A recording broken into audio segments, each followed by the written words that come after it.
Good day, everybody. It's November the 6th, and the long awaited dawn has arrived.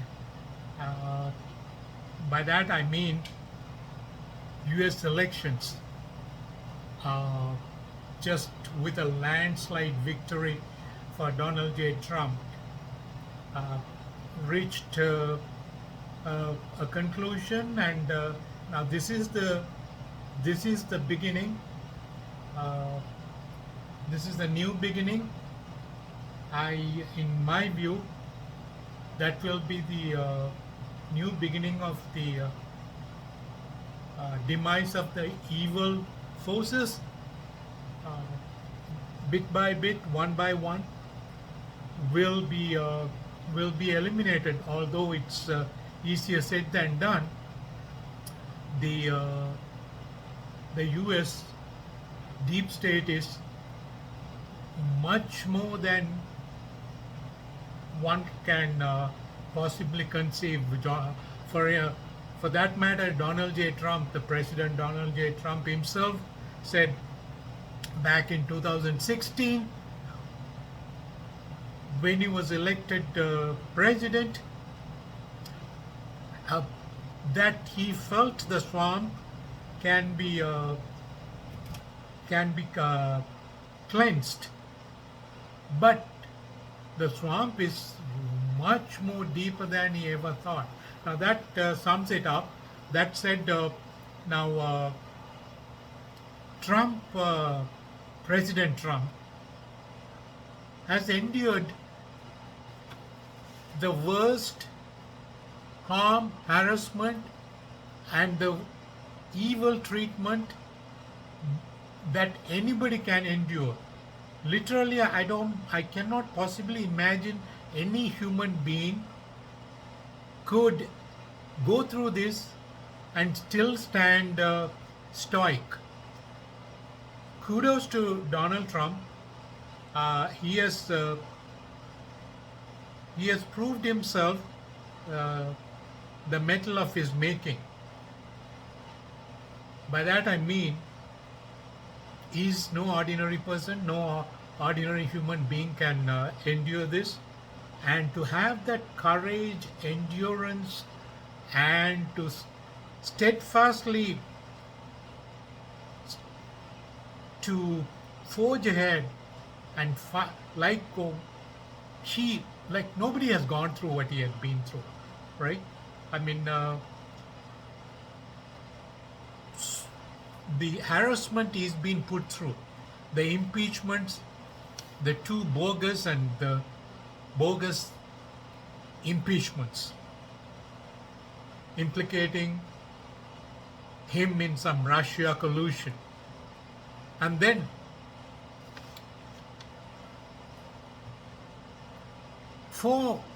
indicted 4 times, as I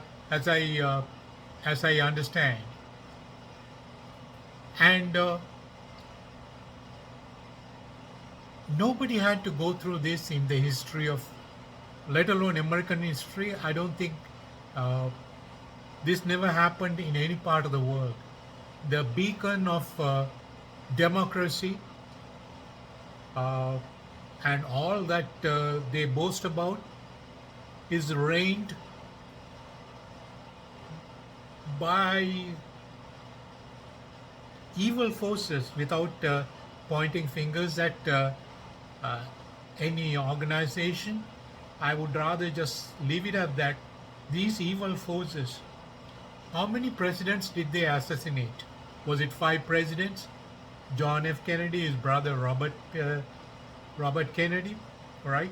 What was the reason behind? And Trump, in fact, even said he's going to declassify, right? All that is great, but the whole point is, finally, recently he admitted, I guess in an interview, that like he said he's going to declassify. After 3 weeks, he became completely silent about it. And what it is he apparently had said that the people who are involved in John F. Kennedy assassination, some of them are still around. So what, right? And the only thing that holds him back is these people are very powerful, right? And the military-industrial complex.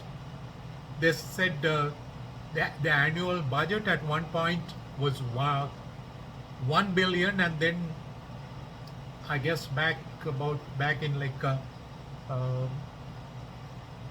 2016 or before, around that time, or even before, they were they were they were asking for 1.2 from 1 trillion. They wanted 1 point. They want to make it 1.2 trillion annual budget. By far, I think military-industrial complex is probably the biggest cartel in the world, right? There is military-industrial complex in every country, but the U.S. is the biggest, and there's so many other corporations under the military-industrial complex, and don't want to delve into it too much because I have to be careful about what I'm saying. Because you know what it is. Uh, See, I'm a total non-entity. I do this for mostly for when I look around. I consider myself an independent spectator of the world events. I like to consider myself a citizen of the globe rather than confining myself to any country or nationality.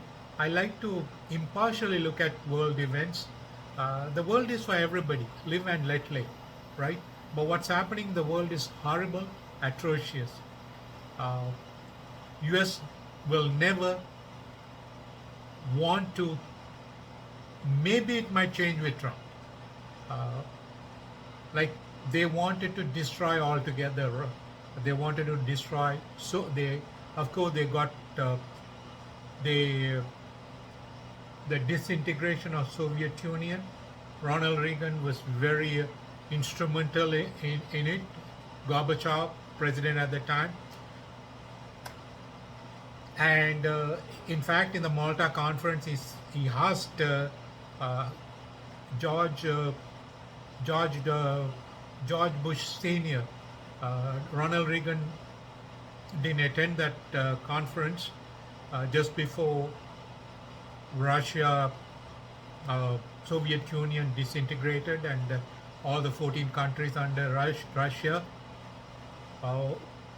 were given independence, and Russia became a standalone country. So just before that happened in 1991, in Malta conference, Gorbachev raised this question: what is they have what you call the NATO. It started with 12 countries, NATO forces in the Second World War. Today we have 32 countries. Now it is like using the colloquial language, it's a gang, basically a gang, these countries, and they are in it together. Like if one country is attacked, all 32, it's like gang members, right?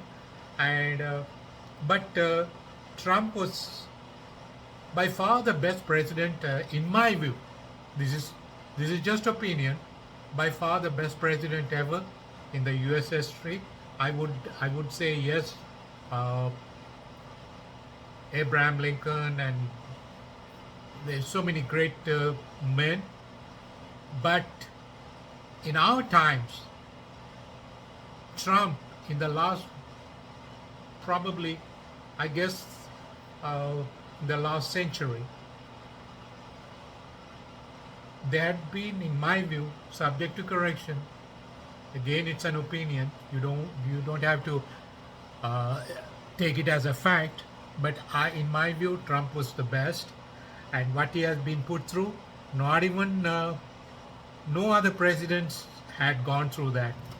Not Abraham Lincoln, not George Washington, nobody, right? He he's been tested in every which way. The man proved himself, what he's made of. So all that apart, we still have the establishment, especially the mainstream media or the legacy media, uh, just left, right, and center.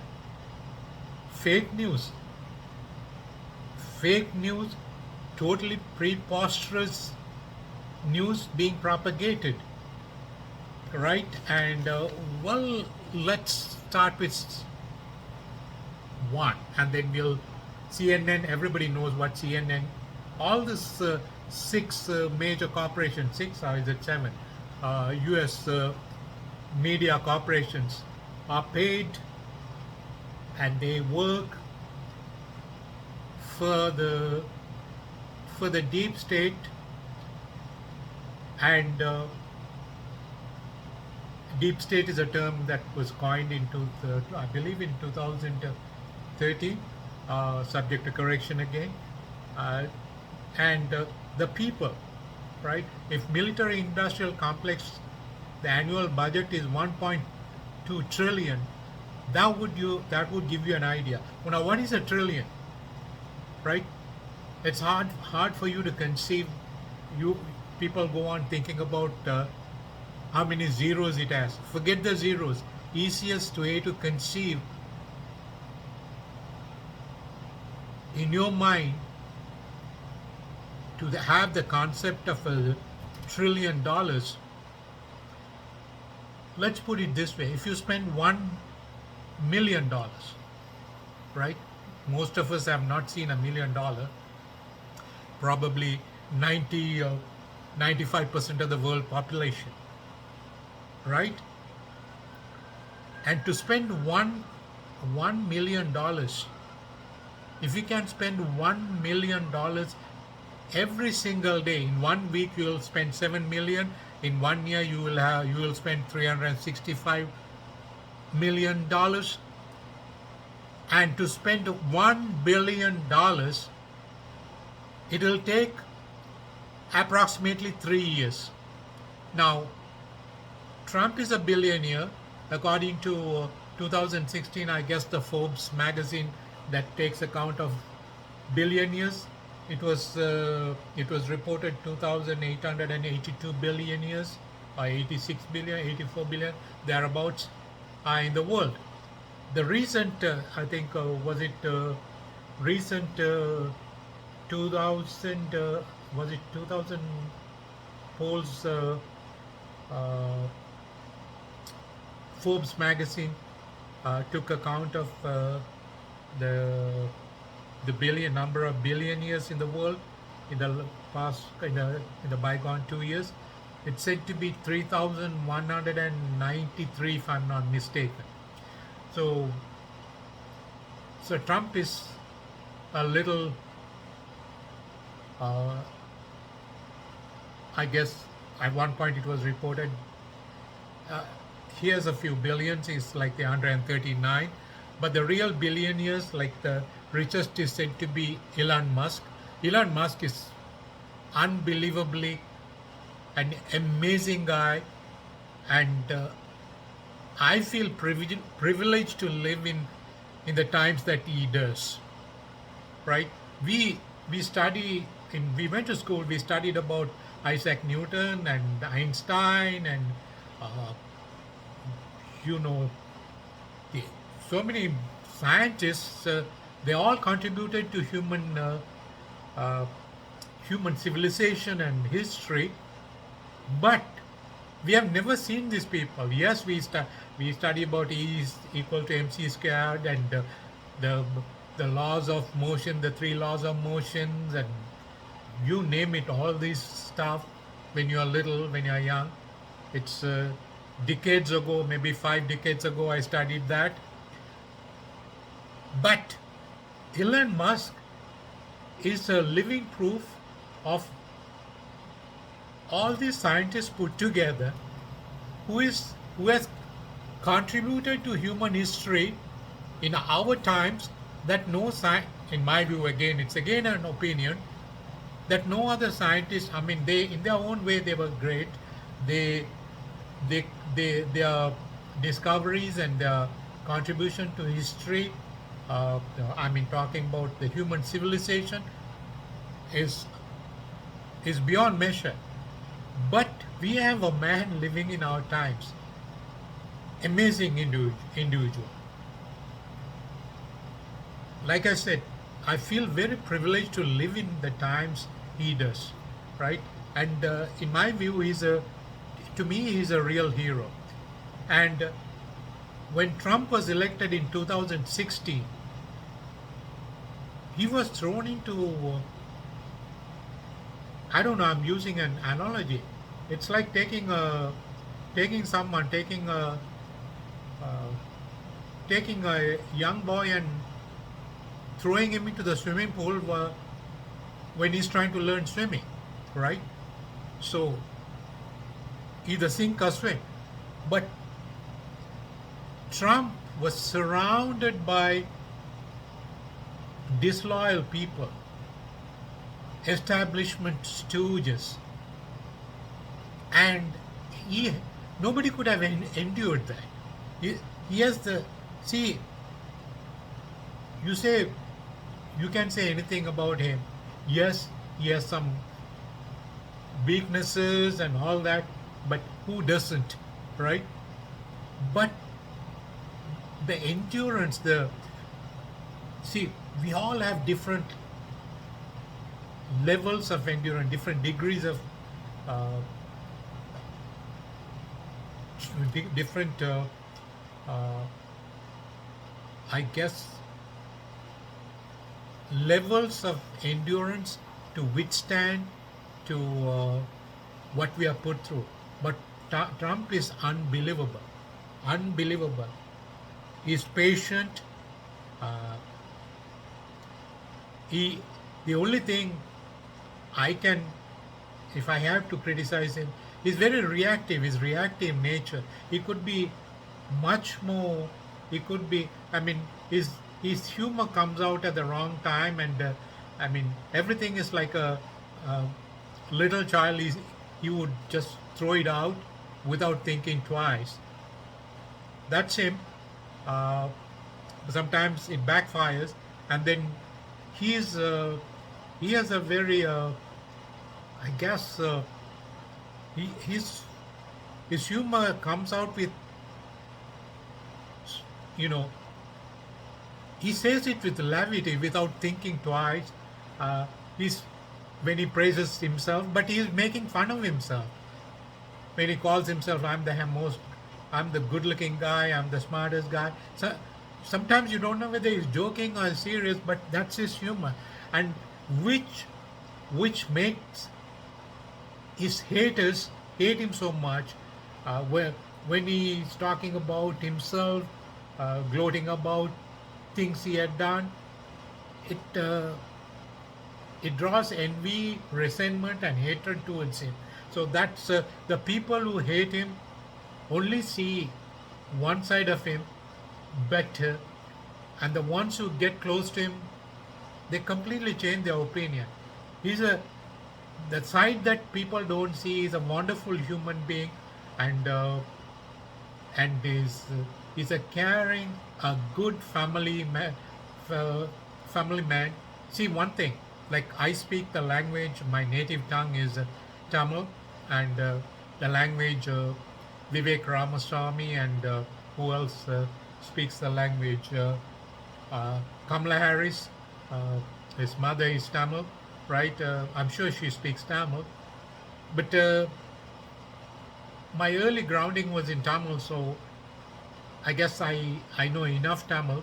There is there is an epic poet and sage and who had written uh, uh, a sort of a philosophical uh, compilation of poetry. It's all couplets. It's known as Tirukural. What Tirukural is, it's just couplets, but it has tons of meaning. And it's not even in simple Tamil. You have to study. It's the ancient Tamil. Well, they taught me in school when I was young. What I learned when I was 10, 11 years old, I I still remember. Uh, there's one couplet, and it's the entire treatise is uh, compiled into 3 volumes. One is about righteousness. Uh, the other volume is about the concept and the meaning of life, and finally it's about, you will be surprised, it's about human sexuality and man woman relationship. Nothing vulgar about it, but it's very poetic. Couplets, short couplets.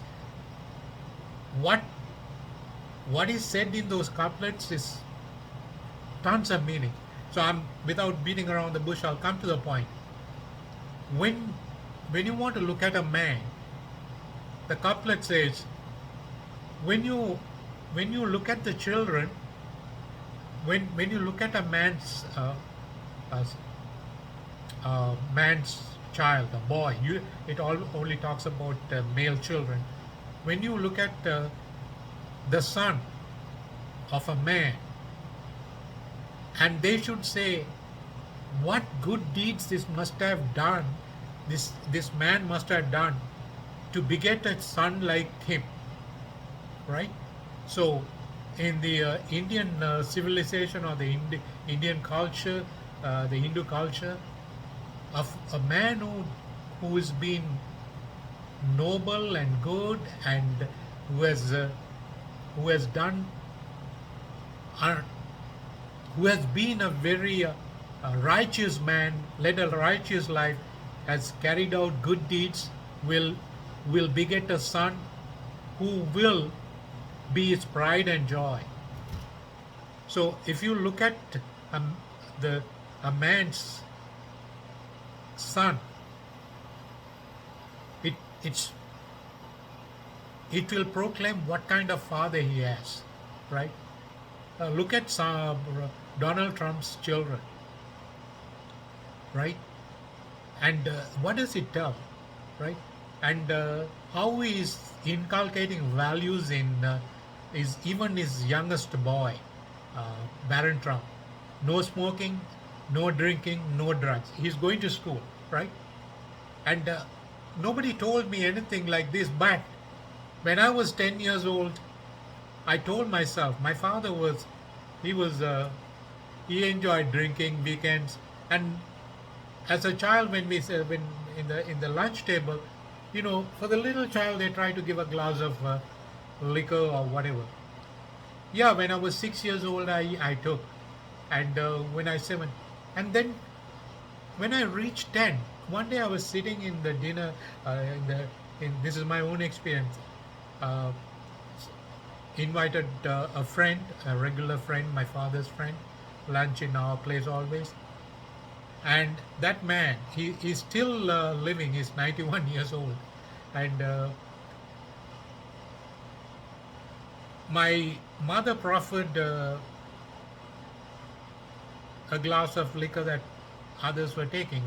I was the only, adolescent. I told, no, I will not take it. I will never take it. I will never ever take it. I was like 10 years old, right? And this man, my father's friend, turned around, and he, for a minute or so, he deeply was gazing at me and told me, I'm very proud of you, keep it up. And I'm keeping it up to this day. This is what I pass on to my progeny. So I see Donald Trump, sometimes everything we look at, the way we look at the world we live in, everything is very subjective. There's nothing objective about life, right? Uh, when you when a message is received, when someone tells you something, or when you see something, you're looking at it and taking the message, interpreting, deducing, and finally you're taking a portion of it as truthful, no matter what the message was. So that becomes factual in your case, and that becomes the truth you keep in your mind, or keep in your hard drive. I'm talking about your mind, the human mind. That's how human mind works. Because as long as we are hardwired to believe in something, one thing or the other, if you want to go beyond the belief, you have to become a sage. Uh, Only in the realm of meditation you escape the three-dimensional world and you go reach a higher states of consciousness. And sages have said they really don't know how many stages of consciousness uh, are there, but it's like a book. It's like 500, 600 pages, just like Stephen Hawking saying the universe, uh, there's not one universe, there's several universes. It's like the pages of a book. So human consciousness can be compared to that. So what I'm trying to say is, we all believe in things, but there is nothing objective about it. So either we accept it, what we accept becomes the truth in our case. And people who control your mind, who are able to propagate messages, or propagate narratives that are uh, false, but if they can do it in such a way that you believe them, that becomes the truth. So that's what's happening with the left liberal media, doing this relentlessly. And the hatred in US is divided, right? Trump is not a divider, right? But the left, the animosity, the hatred is unbelievable. I'm sure Trump would reach out and try to mend and try to bring about harmony, because see, you cannot be hating like nearly half of US cannot be hating the other half. So it's up to the Republicans, especially Donald Trump, to come out and say, right, I'm not the president of the for the people who voted for me. I'm working for you too. And whether you hate me or not, no matter how much you hate me, we love you, because you hate me because you have misconstrued everything about me, what I wanted to do, what I want to achieve for you, to make your life better in this country, make this nation retain its rightful place in the global arena. Now, with that message, that now this is like 20 minutes, 28 minutes. I don't prepare a script. I just sit and talk the way it comes. Because when I read a script, I can write a beautiful script and read it. I tried only once, and it didn't look very natural. And I like to look very natural and spontaneous, the way I am when I talk to others, and the same way I wanted to be on YouTube, not to put on a phony uh, mannerisms, or so this is me. And I'm so heartened. It's long awaited dawn, right? By the way, long awaited dawn is the title of the book I wrote. By the way, for those of you who's not aware of my background, I took to writing about 24 years. Back in 2000, I wrote this book. I published it, and I didn't make a penny. The book is being sold at Amazon. The point is, the company that I paid to publish was CreateSpace, and Amazon brought the book, I mean, Amazon bought over the company. So Create Space was bought over by Amazon. So the book is now Amazon. So I wrote to them, the book you're selling, I'm the author. What about my royalty? They sent me like a 25-page form. You have to pay American taxes. I said, thank you, you keep it. And the book is selling, right? I am not represented by an agent it's not like a mass market publishing. Like people are writing books these days and they are bestsellers because they are in limelight, they are famous, right? And the book is not even being written by those people, especially in media and others. It's usually a ghostwriter. For those of you who do not know who's a ghostwriter, there are people who can write well, but they don't have substance. So they write when others, they go talk to the people, because most of these people, there are people who don't have the command of the language, so they cannot write 2 sentences. They will talk to them and they will beautifully write a book, and that becomes bestsellers. So, but I'm not I am who I am. I wrote my book A to Z. It's 569 pages. But the point is, I'm in the oblivion. But that's what it is. What you're just see. If it's not, it has to be in the line of fate. So what you meant, you get, you will receive no matter what. Thank you for patiently listening to me. I know I should have been concise, direct, and precise, which I'm not. Please forgive me for that.